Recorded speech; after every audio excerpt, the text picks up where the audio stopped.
Hi there, smart drivers. Rick with Smart Drive Test talking to you today about turbochargers. Yes, one of the greatest inventions of the 20th century, and any professional driver operating a diesel engine, bus or big truck, or your pickup truck, these are all going to have turbochargers on them in this day and age. We're going to give you some information about that.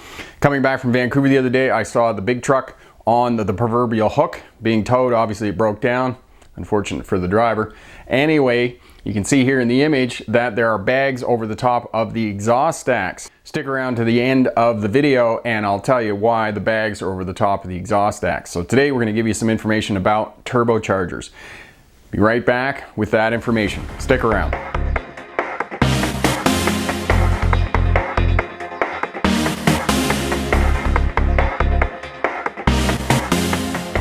Hi there, smart drivers. Welcome back. Rick with Smart Drive Test talking to you today about the turbocharger. No doubt the turbocharger is one of the greater automotive innovations of the 20th century. It's right up there with the electric starter, the automatic transmission, radial tires, and electronic fuel injection. The turbocharger gives you far more power out of an internal combustion engine, and you need two things to make an internal combustion engine go faster and give you more power. You need fuel and you need air. Fuel's easy. You just put a bigger pump on it, put a bigger carburetor on it, and it'll go faster. The problem or the challenge becomes more air into the motor.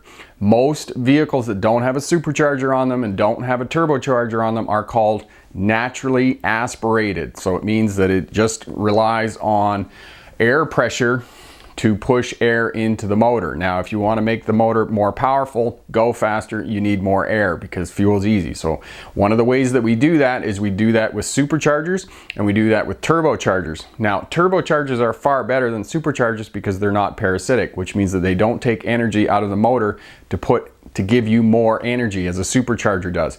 However, a supercharger works far better off the line. In other words, right off the bottom end, the supercharger will give you far more power. Whereas a turbocharger tends to be a top end power. So once you get the vehicle working, get some RPMs and get some exhaust gases, you're going to get more power out of a turbocharger. But they fixed that too. And now a turbocharger can act like a supercharger with something called launch control, which is essentially the vehicle will not engage and go forward until the engine attains about 5,000 RPM. By the time the engine attains 5,000 RPM, you're generating enough exhaust gases that the turbo is spooled up and it takes off. It's called launch control. So turbocharger is a very simple mechanism, and you can see here in the image that it's two turbines, and it's essentially a turbine is a fan. It's the same thing in a hydroelectric dam. You've got a turbine that the water spins. On the side of the diesel engine, you've got exhaust gases that come out of the motor and spin a turbine. It essentially spins a fan. In turn, that fan turns another turbine that creates vacuum and sucks air into the engine and often pushes it through an intercooler, which is essentially just a radiator in front of the main radiator of the engine, and then ram forces it into the motor. Now, the other thing about turbochargers that's really great is it's on-demand power. Now, just a little bit of history about turbochargers. When they first invented turbochargers, they had difficulty keeping bearings in the turbocharger because they spin at such a high rate. A turbocharger can spin anywhere from 50 to 100,000 RPMs. That's revolutions per minute. So they spin at a very, very high speed. And when they spool up, when the engine starts to create exhaust gases and the turbocharger spools up, you can hear that in the truck or the diesel engine. And often what I tell students is as soon as the turbo starts to spool up and you're shifting, that's when you want to shift the gear, because once it spools up, it's just going to wind out after that and you're not creating maximum power, or you're not in that maximum power band on the RPMs. So two things about the turbocharger: it's not parasitic, it doesn't take any power from the motor to make it work, and second, it's on demand. So when you need power, the turbocharger is working and creating more power in the motor because it's ram forcing more air into the engine. So the turbocharger is really great. The turbocharged engines are equipped with an intercooler. The purpose of the intercooler is to cool down the air that is coming out of the turbocharger. Because the turbocharger works on exhaust gases, it is really hot, hundreds of degrees Celsius, and the air coming out of the turbocharger is super hot. So it's forced through the intercooler, which is essentially another radiator in front of the main radiator that cools the engine. It cools down the air and makes the air denser, and when the air is denser, you can have a richer fuel to air mixture that is ram forced into the engine. And when you get a richer and higher fuel content and air content that goes into the combustion chamber on top of the piston, you get a more powerful explosion. Thus you get more power out of your motor. So most turbochargers are going to be also equipped with an intercooler, which is going to give you, the driver, even more power. A little bit of history about the turbocharger. When they first invented turbochargers, they tried to put bearings in them, but because they spin at such a high rate, they couldn't keep bearings in them. They kept tearing bearings out of them. So eventually what they did, after some trial and error, is they put ceramic bushings in them and then pumped oil through the bushings on a constant basis. So the whole time that the engine is running, there is being oil pumped into the bushings, the ceramic bushings in the turbocharger, because it spins to 50 to 100,000 RPM.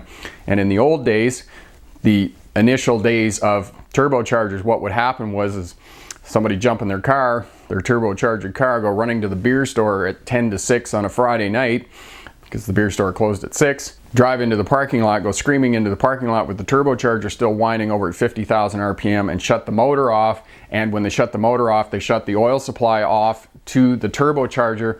When they shut the oil supply off, they burned the bushings out in the turbocharger, and the turbocharger was no longer good. So if you're pulling hard, you're pulling heavy, and you come in somewhere into a parking lot or whatnot, oftentimes you need to let it run for a minute or two to let the turbocharger spool down. That way you're not going to create damage to the turbocharger. And Peterbilts actually have a timer on them. Some of the trucks actually have timers on them that you can set, so the motor will stay running for a couple of minutes and then it'll shut down. So when you park in the parking lot, you can do that with the timer on the dash. Just set it, and that way the turbocharger will spool down.